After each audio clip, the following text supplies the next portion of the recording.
नाज़रीन, ब्रेक के बाद आपको दोबारा वेलकम बैक करता हूं। आज प्रोग्राम भी थोड़ा लेट शुरू हुआ, ब्रेक भी थोड़ी अर्ली कर ली, इसलिए हमने बहुत छोटी ब्रेक रखी है। अब सीधे अपने सवाल जवाब की तरफ चलते हैं और प्रोग्राम के आखिर तक अपने ज्यादा से ज्यादा सवाल जवाब लेने की कोशिश करते हैं। पहली कॉल लेते हैं जी। हेलो हेलो हेलो हेलो, अस्सलाम वालेकुम। जी वालेकुम सलाम। भाई क्या हाल है? ठीक है। खैरियत जी। मुझे दो क्वेश्चन पूछने हैं छोटे छोटे। बताइए। मेरे पास रिफ्यूजी स्टेटस है। अब मेरा इंडेफिनेट ड्यू है। तो मेरे जो हस्बैंड है उनको डीएलआर मिला था मेरी बेस पे 1 साल का। अब मेरे बच्चों का और मेरे हस्बैंड का एक ही डेट को इंडेफिनेट ड्यू है। तो अब मैंने ये आपकी बात सुन के मैं डर गई हूँ कहीं मेरे हस्बैंड को 10 साल वाले रूट पे तो नहीं डाल देंगे। उनको पहले 1 साल का डीएलआर मिला था। एक बात। और दूसरी बात ये कि जब हमने एप्लीकेशन डालनी है, मुझे पता है कि मैं रिफ्यूजी हूँ, मेरी एप्लीकेशन फीस होम ऑफिस की नहीं लगेगी, सिर्फ वकील की लगेगी।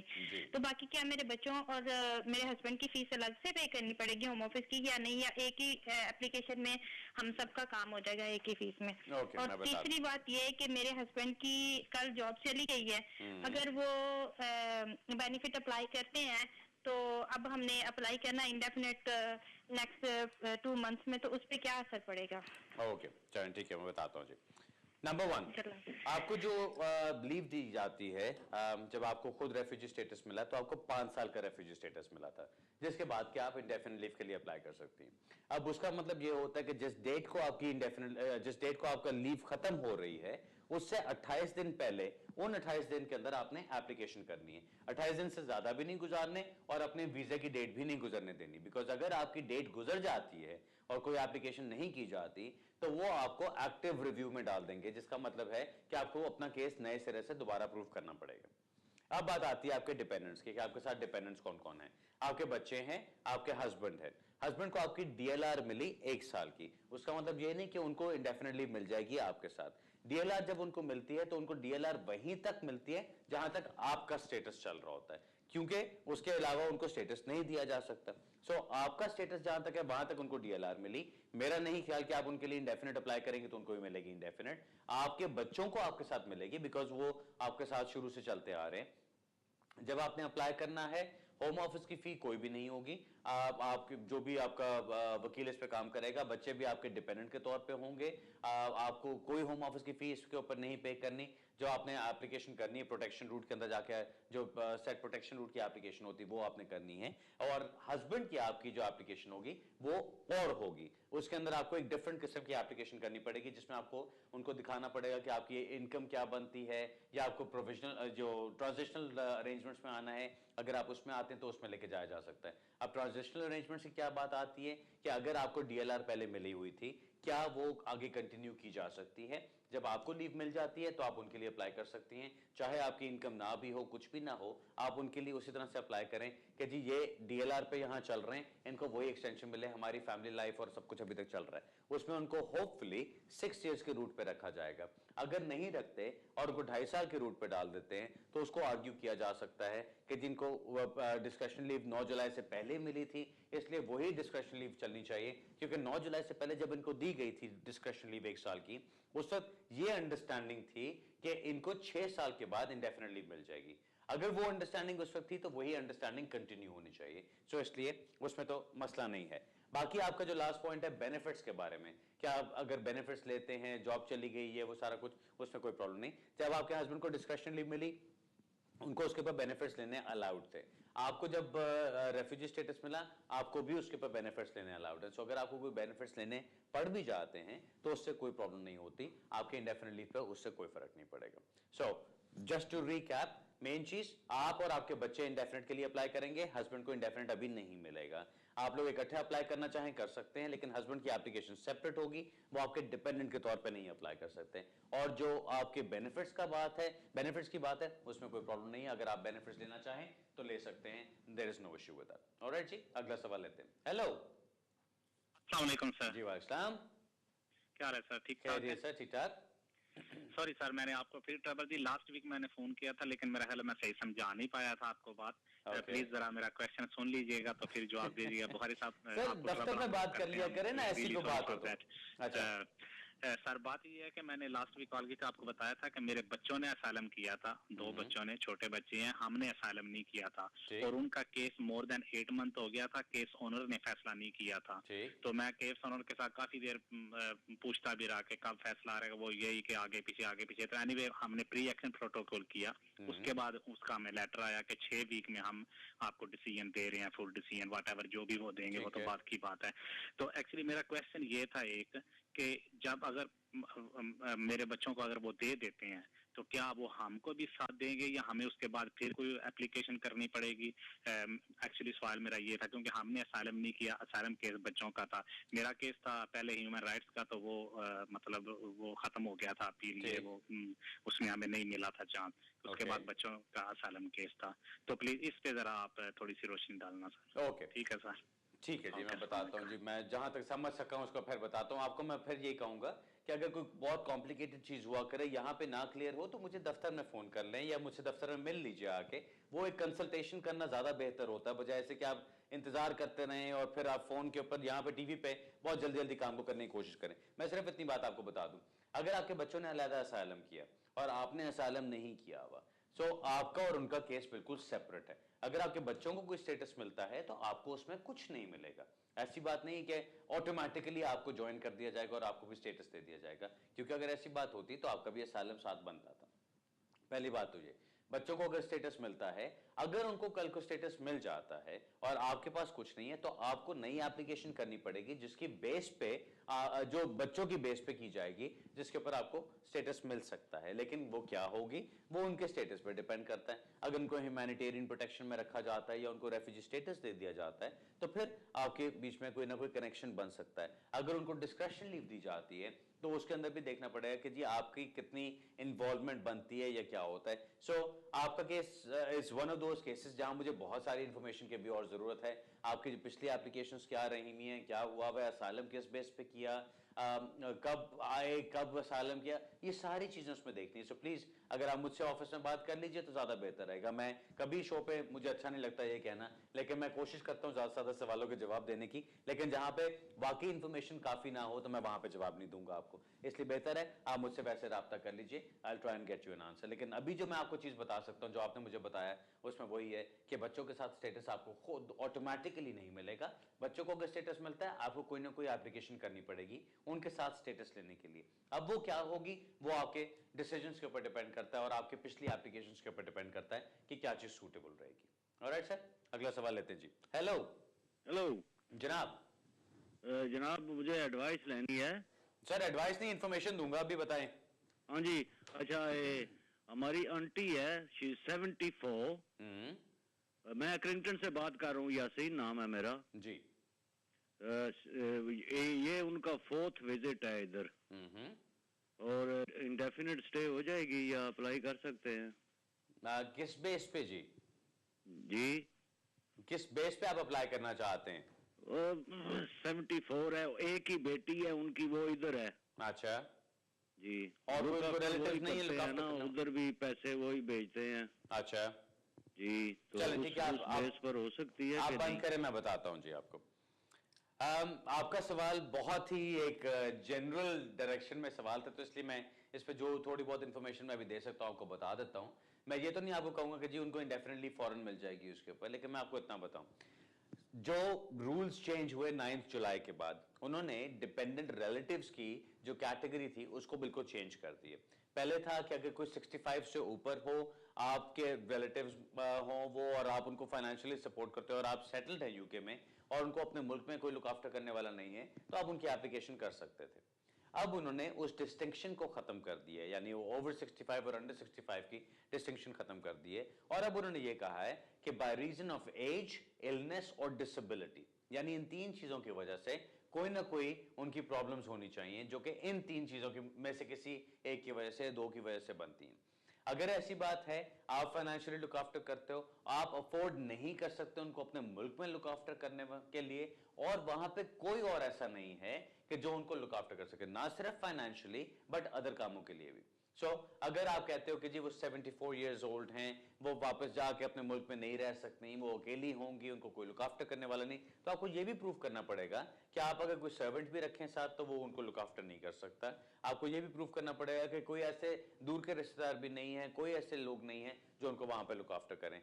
इसलिए ना सिर्फ फाइनेंशियली वो आपके ऊपर डिपेंडेंट है या अपनी बेटी के ऊपर डिपेंडेंट है, बल्कि for her day to day needs भी वो इसी बेटी के ऊपर डिपेंडेंट है। सेकंड चीज जो आपको सोचनी पड़ेगी, यहाँ पे आपने बताया उनका 4th विजिट है, इसका मतलब उन्होंने अपनी कोई ना कोई पहले विजिट वीजा एप्लीकेशन की हुई है, एक से ज्यादा एप्लीकेशन की हैं। अब उसका मतलब यह बनता है कि उन्होंने हर दफा एंट्री क्लियरेंस ऑफिसर को सेटिस्फाई किया कि मैं विजिट के लिए जाऊंगी और वापस आ जाऊंगी। उसमें क्या नजर आता है या उससे क्या चीज प्रूव होती है कि उन्होंने बताया कि उनके पास घर भी है, उनकी सेहत भी ठीक है, उनके पास पैसे भी हैं, उनकी टाइज ऐसी हैं अपनी कंट्री के साथ कि वो जाके वापस आ जाएंगे। बिकॉज अगर उन्होंने कुछ ना बताया होता और कहा होता कि मैं बहुत बेचारगी की हालत में रह रही हूं, तो उनको विजिट वीजा ही ना मिलता। अब देखना यह कि उनका लास्ट विजिट वीजा कब लगा। अगर उसको कुछ टाइम गुजर चुका हुआ है और उसके बाद ये प्रूव कर सकते हैं कि कोई चेंज ऑफ सर्कमस्टांसेस हुए जिसकी वजह से अब ये सिर्फ अपनी बेटी के साथ रह सकती हैं और इनके हालात में ऐसी तब्दीली आई है जिसकी वजह से वापस जाके नहीं रह सकती, तो फिर ये एप्लीकेशन कर सकती हैं। अब बात आती है कि एप्लीकेशन करेंगे तो कौन सी एप्लीकेशन करेंगे।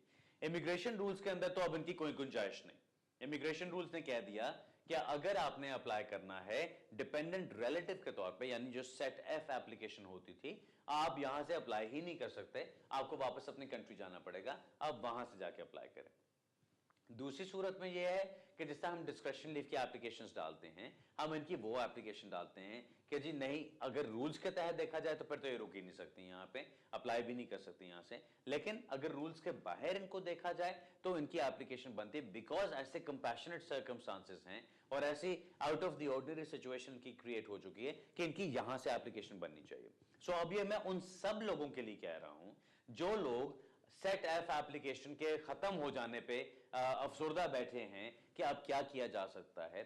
पहले याद रखें कि पहले उनको जो फायदा होता था वो इंडेफिनिट लीव का था। अभी भी अगर आप रूल्स के मुताबिक पूरे उतरते हैं और आप अपनी कंट्री से जाके अप्लाई करते हैं तो आपको इंडेफिनिट लीव मिल सकती है उसके ऊपर। लेकिन अगर ऐसी चीज नहीं है, आप वापस नहीं जा सकते, एज ऐसी है या इलनेस ऐसी है या कोई डिसेबिलिटी ऐसी है जिसकी वजह से आप अपने रिलेटिव्स को या अपने डिपेंडेंट रिलेटिव्स को अकेला नहीं छोड़ सकते, आमतौर पे एक सर्वाइविंग पेरेंट की बात आ जाती है इसके अंदर। आमतौर पे कोई 70-75 ईयर्स तक जो पेरेंट्स की एजेस पहुंच चुकी होती हैं, उनमें से किसी के लिए प्रॉब्लम बन जाती है। जो भी सिचुएशन हो, अगर आप समझते हैं कि ऐसी सिचुएशन है कि आप इमिग्रेशन रूल्स के तहत अप्लाई नहीं कर सकते, तो फिर आपको अंडर ह्यूमन राइट्स भी अप्लाई करने का मौका मिल सकता है। आपके सर्कमस्टांसेस पे डिपेंड करता है क्या है, उसके मुताबिक देखते हुए, उसके मुताबिक समझते हुए फिर भी एप्लीकेशन की जा सकती है। उसमें क्या होगा, अगर आपको स्टेटस मिलता है तो आपको 2.5 साल की लीव मिलेगी, आपको 10 साल की क्वालिफाइंग रूट पे डाला जाएगा फॉर इंडेफिनिट लीव, बिकॉज आपकी with in immigration rules application नहीं की जा रही। जब भी आपकी एप्लीकेशन कोई ऐसी होगी जिसमें केस आपका बनना चाहिए लेकिन आप रूल्स के ऊपर नहीं आते, डिस्क्रिप्शन लीव दी जाती है, तो आपको 10 साल के रूट पे डाला जाएगा। अगर वो जाके इंडेफिनिट लीव के लिए अप्लाई करना चाहते हैं, डिपेंडेंट रिलेटिव अप्लाई करें जाके अपनी कंट्री से और सक्सेसफुल हो जाते तो उनको स्ट्रेट अवे सेटलमेंट मिल सकती है। लेकिन ये सूरत दूसरी सूरत है। Alright sir, hopefully that helps you. लेकिन बहुत सारी चीजें इसमें और हैं सोचने वाली। ये नहीं करना कि आप खुद जाके अभी एप्लीकेशन बना के कल होम ऑफिस को भेज दें कि हाँ जी देखी जाएगी। नो, दिस इज समथिंग जो बहुत टेक्निकल है। इसमें बहुत आपको अच्छे वकील की जरूरत है जो आपको प्रॉपरली केस को समझ के और फिर अप्लाई करे आपके लिए। अगला सवाल लेते हैं जी। हेलो अस्सलाम वालेकुम। जी वालेकुम। मजर भाई कैसे हैं? ठीक है जी, खैरियत। पहले तो मैं आपका शुक्रिया अदा करना चाहती हूँ आपके इतने अच्छे प्रोग्राम का और इतनी अच्छी मालूमात देने का। थैंक यू वेरी मच जी। मेरा सवाल यह है कि मेरी सिस्टर इन लॉ है पाकिस्तान में और उनके हस्बैंड इधर ये ब्रिटिश बोर्न है। अच्छा। लेकिन वो बीमार रहते हैं, उनको डिप्रेशन की प्रॉब्लम है। उन्होंने 3 बार उसका केस अप्लाई किया लेकिन वो रिजेक्ट कर देते हैं। अभी मसला ये है कि हम उनको विजिट पे बुलाना चाहते थे और हमने किसी से मशवरा किया तो वो कह रहे हैं कि जो मेरे हस्बैंड के कजिन ब्रदर हैं वो उनको स्पॉन्सर करना चाहते थे। तो हमें किसी ने बताया कि वो उनको स्पॉन्सर नहीं कर सकते क्योंकि उनको अपील का राइट नहीं मिलेगा। तो वो जो मेरे हस्बैंड के कजन है वो भी उनकी जो मेरे ब्रदर इन लॉ उनकी वाइफ के भी कजन लगते हैं। तो इस तरीके से अगर वो अपील का हमें ये मालूम करना है कि वो उनको अपील का राइट देंगे या नहीं देंगे, या वो कर सकते हैं स्पॉन्सर या नहीं कर सकते। ओके, बस ये सवाल है आपका।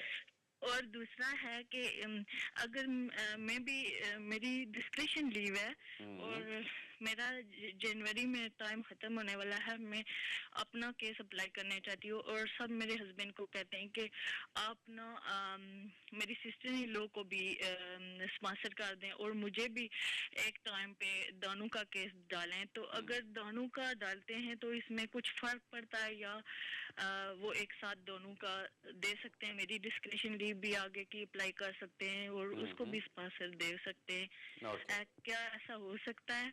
चले मैं बताता हूँ जी आपको, गौर से सुनिएगा। पहले मैं आपको दूसरे सवाल का जवाब दे दूं बिकॉज वो एक बिल्कुल सिंपल सा शॉर्ट सा आंसर है। अगर कोई दो लोगों को स्पॉन्सर करना चाहता है तो वो बिल्कुल कर सकते हैं, प्रोवाइडेड उनके पास इनकम वगैरह इतनी हो कि वो ये चीज कर सके। अब आपके केस में आपके पास डिस्क्रिप्शनरी लीव है।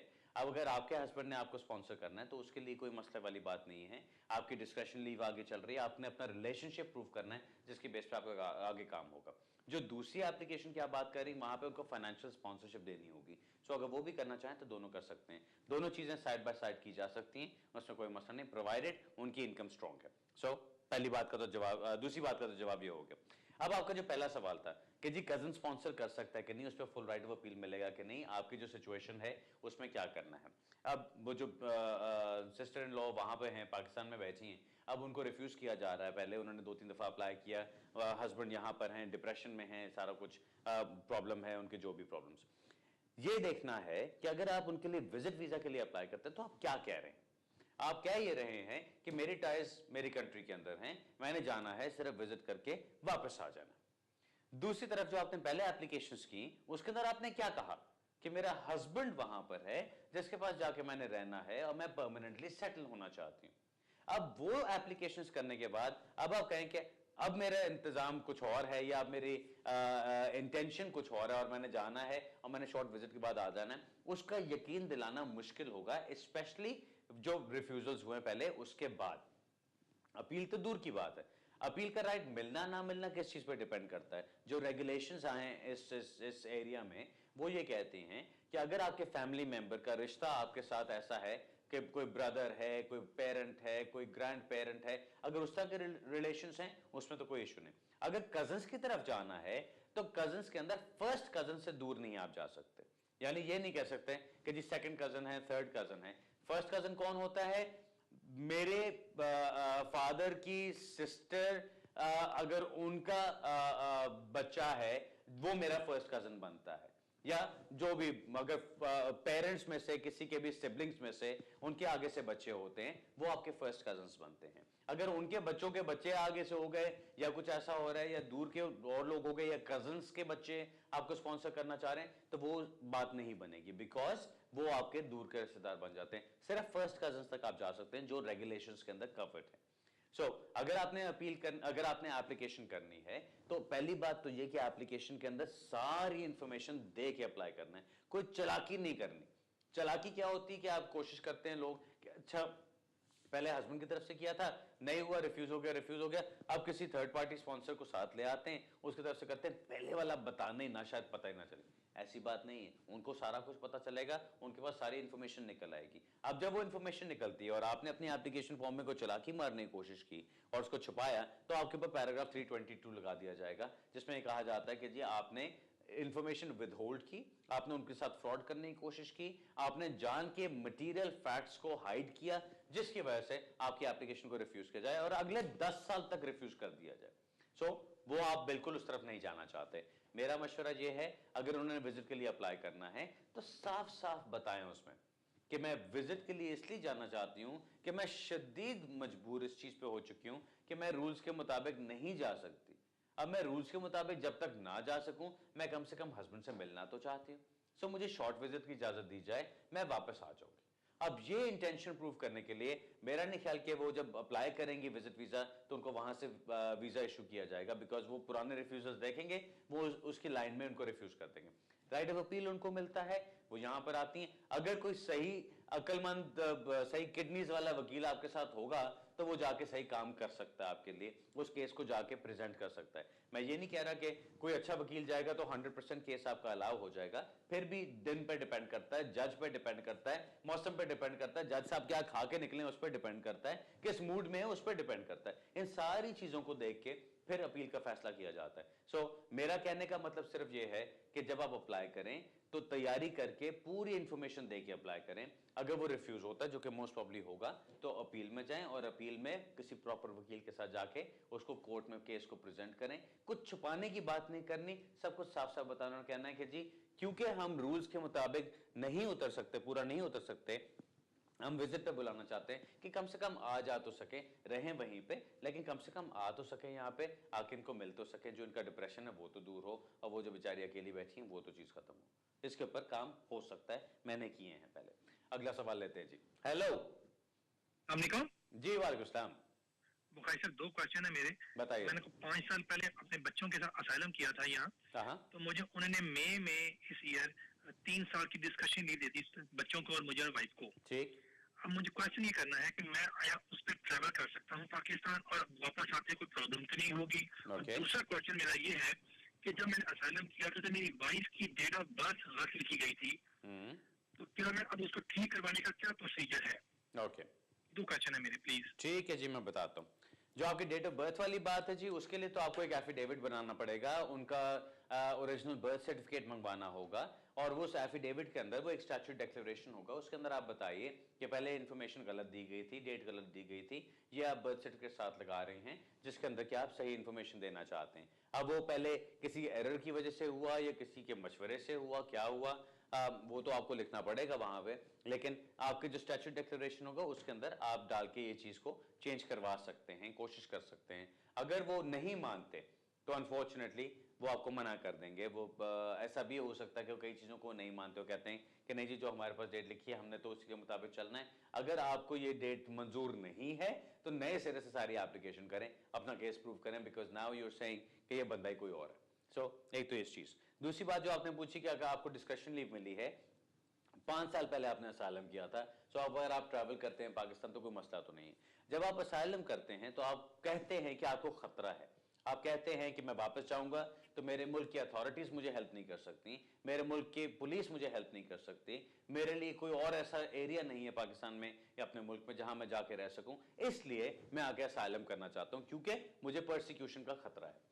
अब आपने ये सब कुछ तो कह दिया, लेकिन अगर आपको फिर भी रिफ्यूज कर दिया जाता है तो उसका मतलब ये कि आपकी बात को मानने से इनकार किया गया, आपकी क्रेडिबिलिटी नहीं मानी गई, ये नहीं माना गया कि जो आप कह रहे हैं वो सही है या जो आप कह रहे हैं वो उतना खतरनाक है जितना कि आप उसको बनाने की कोशिश कर रहे हैं। सो उसका मतलब क्या हुआ कि उन्होंने आपको रेफ्यूजी स्टेटस नहीं दिया। अगर आपको रेफ्यूजी स्टेटस नहीं दिया, इन अदर वर्ड्स इसका मतलब आप रेफ्यूजी नहीं हैं। सो अब अगर आप वापस जाना चाहते हैं, आपको डिस्क्रिशनरी लीव दी गई इस बेसिस पे कि आपने पिछले 5 साल यहां पे गुजारे हैं, अब जो भी आपके सर्कमस्टांसेस थे, जो भी आपके हालात थे, उसकी बेस पे आपको लीव दी गई है। इस बेस पे नहीं कि आपने मदद मांगी थी, इंटरनेशनल प्रोटेक्शन मांगी थी और ठीक है वो पूरी इंटरनेशनल प्रोटेक्शन नहीं बनती, लेकिन आपके केस में कोई ऐसी चीजें हैं कि जिसमें आपको हेल्प मिलनी चाहिए। अब अगर ऐसी बात है तो उसकी बेस पे आप ट्रैवल अगर करना चाहें तो बिल्कुल कर सकते हैं। होता क्या है, जब आप यहां से जाएंगे तो कोई प्रॉब्लम नहीं, जब आप वापस आएंगे तो डिपेंडिंग अपॉन कौन सरफिरा आपको एयरपोर्ट पे मिलता है, अगर तो कोई नॉर्मल अच्छा बंदा आपको मिलेगा तो वो तो आपको कोई तंग नहीं करेगा, उसको नजर आएगा जी डिस्क्रिशनल लीव दी गई है, आप आना जाना चाहें बिल्कुल कर सकते हैं। कोई और होगा जो जरा सरफिरा होगा, जिसका दिन अच्छा नहीं गुजर रहा, तो वो आपका पूरा रिकॉर्ड निकालेगा और उसको नजर आ जाएगा कि आपने 5 साल पहले असाइलम किया था। अब वो आपसे पूछेगा जी आपने असाइलम किया था, अब आप डिस्कशन लीव लेकर गए हैं तो आप ट्रैवल करके आए, इसका मतलब आपको कोई खतरा नहीं। आप बताएं हाँ मुझे अब कोई खतरा नहीं, तभी मैं गया हूं, क्योंकि अगर मुझे खतरा होता तो मैं कभी ना जाता वहां पे। लेकिन उसका मतलब यह नहीं कि आपको डिस्क्रिशनल लीव नहीं मिल सकती, बिकॉज डिस्क्रिशनल लीव जो आपको मिली होगी वो आपके बच्चों की बेस पे, आपकी जो लाइफ के कनेक्शंस अब यूके के साथ हो चुके हैं उसकी बेस पे मिली होगी। सो ये 3 साल और जब आपके गुजरते हैं तो पिछले आपके 7 साल प्लस आपके 3 साल अगले आपके 10 साल तक पहुंचा देते हैं, आपके कनेक्शंस और स्ट्रॉन्ग हो जाते हैं। सो आई वुड सजेस्ट कि आप उनके साथ बिल्कुल सामने आंखों में आंखें डाल के कॉन्फिडेंस के साथ, ये नहीं कह रहा बदतमीजी करें, लेकिन एक कॉन्फिडेंस के साथ पोलाइटली बात करें और कहें मुझे पहले प्रॉब्लम थी, तब मैंने असाइलम किया था, उसके बाद मुझे रेफ्यूजी स्टेटस नहीं मिला, अब मैं गया हूं, अब वापस आ रहा हूं, मुझे खतरा नहीं है, लेकिन लाइफ मेरी सारी की सारी यूके में है, मेरे बच्चों की सारी लाइफ यूके में है, इसलिए मैं यहां पर हूं, आपको कोई रिफ्यूज नहीं कर सकता। ओके, अगला सवाल लेते हैं जी। हेलो। हेलो जी। Hello sir, how are you? I am okay, thank you. Sir मेरी 2 क्वेश्चंस हैं। जी बताएं। पहला तो ये है कि मेरी ILR ड्यू है और मैं इंडिया गई थी बैक इन 2010 और मैं 95 डेज कंटिन्यूसली स्टे कर रही हूँ। तो मैं ये पूछना चाहती थी कि मैं क्वालिफाई करती हूँ ILR के लिए, और तब प्रॉब्लम ये थी कि मेरी बेबी सिक थी तो मुझे टिकट एक्सटेंड करानी पड़ी, इसलिए मैं 90 डेज से ज्यादा रह के आई हूँ। और दूसरा क्वेश्चन मेरा ये है कि मेरे हस्बैंड का भी ना ट्रैफिक ऑफेंस था LC20, तो अगर वो मेरे साथ अप्लाई करें तो वो क्या मेरी एप्लीकेशन को भी इफेक्ट करेगा कि शायद मेरी भी एप्लीकेशन ना कंसिडर की जाए? तो ये भी प्लीज मुझे बताएं कि उनकी वजह से मेरी एप्लीकेशन पे इफेक्ट क्या होगा और क्या वो मेरे साथ अप्लाई कर सकते हैं कि नहीं। और उनके पास अभी वीजा है टिल अगस्त 2013, तो वो बाद में भी क्या अप्लाई कर सकते हैं सेपरेटली? उनका जो ऑफेंस लगा था वो क्या फिक्स पेनल्टी था कि कोर्ट से जाके हुआ था? कोर्ट से जाके हुआ था, उनको ये LC20 था, उनके पॉइंट्स लगे थे 3 और कोर्ट से जाके उनको 60 पाउंड फाइन हुआ था। ठीक है, चलें मैं बताता हूँ। पहली बात तो ये, जो आपके हस्बैंड का ऑफेंस है, उस ऑफेंस की डेट से 5 साल का उनको वेट करना पड़ेगा अपना इंडेफिनिट लीव अप्लाई करने के लिए। वो भी इंडेफिनिट लीव के लिए अप्लाई करेंगे तो उनको रिफ्यूज कर दिया जाएगा, बिकॉज उनके केस को देखा जाएगा as a criminal offence, as something जो एक क्रिमिनल कन्विक्शन के अंदर आ जाती है।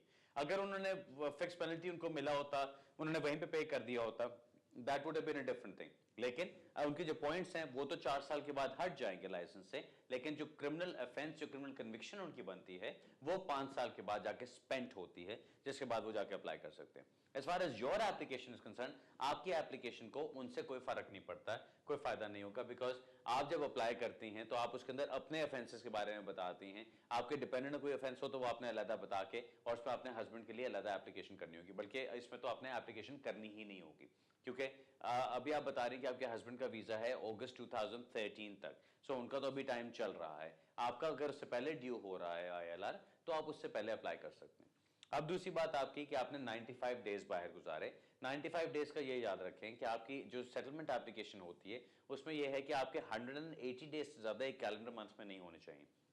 अगर आपके 95 डेज हैं, ठीक है, जनरली कहा जाता है कि 3 मंथ से ज्यादा बाहर रहने की कोशिश ना करें, बेहतर है। 3 मंथ्स आपके 90 डेज तक आपको लेके जाते हैं। अगर उससे आप 5 दिन ऊपर हो गए, आपने टिकट एक्सटेंशन कराई, बेबी बीमार थी, दैट्स फाइन, आप उसके वो सारी इंफॉर्मेशन लगा के और उसमें दे सकते हैं कि जी जो मेरा गैप था ये सिर्फ 5 दिन ज्यादा का इसलिए हुआ because there was an illness for the baby, और कोई वजह नहीं थी। सो वो आपने अगर जस्टिफिकेशन उसकी दे दी, आपको कोई प्रॉब्लम नहीं होगी। अगर बाकी सारा कुछ आपका ठीक है, then you are okay, there should not be an issue. लेकिन हस्बैंड का आपका भी उनको इंतजार करना पड़ेगा इंडेफिनिट लीव के लिए जब तक उनकी कन्विक्शन स्पेंड नहीं हो जाती। ऑलराइट जी, अगला सवाल लेते हैं। हेलो। हेलो, अस्सलाम वालेकुम। जी वालेकुम। अली भाई, मैंने अप्लाई किया था असाइलम के लिए मार्च 2008 में, और मेरा केस इस वक्त न्यू असाइलम मॉडल के अंदर है, जिसमें ये डायरेक्शन है कि 6 महीने के अंदर या पॉलिसी है कि फैसला करेंगे वो। ठीक। तो इस दिसंबर में मुझे इस मार्च में 6वां साल स्टार्ट हो रहा है, लेकिन अब तक होम ऑफिस ने मेरा सब्सटेंशियल इंटरव्यू नहीं किया है। ठीक। आखिरी बार जो UK BA का मेरा कॉरेस्पॉन्डेंस हुआ है उसमें उन्होंने ये कहा है कि हम आपका केस विड्रॉ करेंगे क्योंकि आप इंटरव्यू पे नहीं पहुंचे हैं। हालांकि अगर देखा जाए तो जिस लेटर पे उन्होंने मुझे बुलाया था उसमें एड्रेस लिखा हुआ था ग्रीन स्ट्रीट का, लेकिन खुद बैठे हुए थे ऑक्सफोर्ड स्ट्रीट में। तो जो मेरा वकील है उस वक्त, उन्होंने लिख के भेज दिया कि भाई मैं उस जगह पे मौजूद था, लेकिन आप लोगों ने गलत उसमें लिखा हुआ, तो उसमें भी 5 महीने 6 महीने हुए हैं, अभी तक उन्होंने जवाब नहीं दिया है। ठीक है। तो मैं ये पूछना चाह रहा हूँ आपसे कि इस वक्त मेरे पास क्या ऑप्शन हो सकते हैं? अगर मैं एक्सेप्शनल डिले के अंदर जुडिशियल रिव्यू पे चला जाऊं या लेगेसी में डाल दूं या डिस्क्रिशनरी लीव, क्या सूरत बनती है मेरे लिए? जी मैं बताता हूं आपको। देखिए, पहली बात तो ये देख लें कि लेगेसी में जाने की कोई सेंस नहीं बनती है आपकी, डिस्क्रिशनरी लीव की अभी सेंस नहीं बनती है, बिकॉज उन चीज़ों की कुछ रिक्वायरमेंट्स होती हैं जो कि आप उसमें नहीं आ रहे। आपकी जो बात बन रही है वो ये कि आपने असाइलम किया, बहुत देर गुजर गई, अभी तक उन्होंने फैसला नहीं किया। अब हुआ यह है कि आपको उन्होंने एक सिस्टम में डाला, उसमें अब फिर होम ऑफिस की कोई गलती हुई वहां पे, जिसकी वजह से आपका इंटरव्यू हो नहीं सका। अब आपको उन्होंने कहीं और भेज दिया, इंटरव्यू कहीं और करने के लिए बैठे हुए थे, कह दिया कि जी आप आए नहीं तो हम आपको केस विड्रॉ करें। होता यह कि वो एक होम ऑफिस का इतना एक प्रेशर होता है, एक ऐसा मोमेंटम होता है कि उसमें चलते हुए अगर कोई चीज मिस कर दें तो रुक के वापस जाके उस चीज को उठाना बड़ा मुश्किल है। उस तरह की बात है कि आप मोटरवे पे जा रहे हैं गाड़ी में और कोई चीज गाड़ी से बाहर खिड़की से निकल जाती है तो आप मोटरवे पे रुक के वापस जाके उसको उठा नहीं सकते क्योंकि पीछे से बड़ा रेला आ रहा है, बहुत रश आ रहा है। उस तरह से होता क्या है कि एक चीज अगर गलती हो गई, सिस्टम से आप कहीं निकल आए तो वो बात निकल जाती है, आगे हो जाती है और वो आपकी गलती उसी तरह पड़ी रह जाती है। उसको करने के लिए, उसको ठीक करने के लिए judicial review is probably the best option. अगर आप जुडिशियल रिव्यू में जाते हो, एक्सेप्शनल डिले में जाते हो, पहले प्री एक्शन प्रोटोकॉल करो आप, उसका आपको जवाब मिलेगा कि उसके अंदर आपको कुछ ना कुछ बताया जाएगा कि वो क्या कहते हैं। अक्सर हम जब प्री एक्शन प्रोटोकॉल करते हैं तो होम ऑफिस अपना डिसीजन विड्रॉ कर लेता है, बिकॉज अगर आपके प्रोटोकॉल के अंदर जान होती है तो होम ऑफिस को नजर आ जाता है, उस केस वर्कर को जो वकील बैठा वहां देख रहे होंगे उनको नजर आ जाता है कि बाकी इसके अंदर जान है, इसके अंदर इसको आगे ले जाने की कोई सेंस नहीं बनती, तो वो उसको विड्रॉ करके और कंसेंट के साथ उसको वो दोबारा से कंसिडर करते हैं। कई दफा ऐसा भी होता है कि प्री एक्शन प्रोटोकॉल में कोई जवाब नहीं देते, आपको आगे हाई कोर्ट में जाना पड़ता है, वहां पे जाके आपकी एप्लीकेशन जब परमिशन की जाती है तो वहां पे ट्रेजरी सॉलिसिटर्स की तरफ से इनको जवाब देना होता है, जो कोर्ट को आना होता है, उसके अंदर पे देखा जाता है और फिर वो इंस्ट्रक्शंस लेके और फिर ये बताते हैं कि जी इसके अंदर यहाँ पे क्या चेंजेस हम कर सकते हैं। सो आपको मैं यही कहूंगा कि आपको इतना टाइम हो गया, जुडिशियल रिव्यू में लेके जाएंगे इसको तो कम से कम ये होगा कि वो मोटरवे को रोक के, ट्रैफिक को स्टॉप करके, गाड़ी को रोक के निकल के जाके उठा के दिखेंगे कि जी कहां पे उनकी गलती हुई है। अगर वो चीज उनको नजर आ जाती है कि उन्होंने डिफरेंट जगह पे इंटरव्यू के लिए भेज दिया और आप डिफरेंट जगह पे थे, तो फिर हो सकता है आपको दोबारा सिस्टम को रीस्टार्ट करें और फिर आपको उसके मुताबिक लेके चला जाए। अगर ऐसी बात होती है, मेरा नहीं ख्याल कि आपको सीधा सीधा स्टेटस दे देंगे, लेकिन कम से कम आपका प्रोसेस चलना शुरू होगा और आपके केस में कुछ स्ट्रॉन्ग सर्कमस्टांसेस, कंपैशनेट सर्कमस्टांसेस जरूर आ जाते हैं। इंटरेस्टिंग केस है आपका सर, इसको जिस तरह मैंने कहा कि जुडिशियल रिव्यू में लेके जाएंगे तो अच्छी तरह से तैयार करके लेके जाएगा ताकि वहां पे एक प्रॉपर रिस्पांस मिले आपको होम ऑफिस से। अदरवाइज अगर उनको नजर आता है कि जी वीक से आपके आर्ग्यूमेंट्स हैं तो कुछ भी नहीं होगा और आपका बहुत टाइम वेस्ट और होगा, उसके बाद बहुत खर्चा भी और वेस्ट होगा। ओके, उम्मीद है आपको उसमें कोई ना कोई हेल्प मिल जाएगी। Best of luck with that sir. नाज़रीन, आज के प्रोग्राम का टाइम खत्म हो रहा है। हमेशा की तरह जिन लोगों से बात हो गई, आई होप आपको अच्छे जवाब मिल गए होंगे। आपके अच्छे अच्छे अल्फाज का बहुत शुक्रिया, आपकी तारीफ का बहुत शुक्रिया, आपके प्यार का बहुत शुक्रिया। अगले हफ्ते इसी जगह इसी वक्त दोबारा मुलाकात होगी, कुछ नए क्वेश्चंस के साथ, कुछ नई अनाउंसमेंट्स के साथ, कुछ नए अपडेट्स के साथ। जो कुछ भी आएगा आपसे फिर बात करूंगा इंशाल्लाह। अगले हफ्ते फिर मुलाकात होगी, तब तक के लिए इजाजत चाहता हूं। खुदा हाफिज एंड गुड नाइट।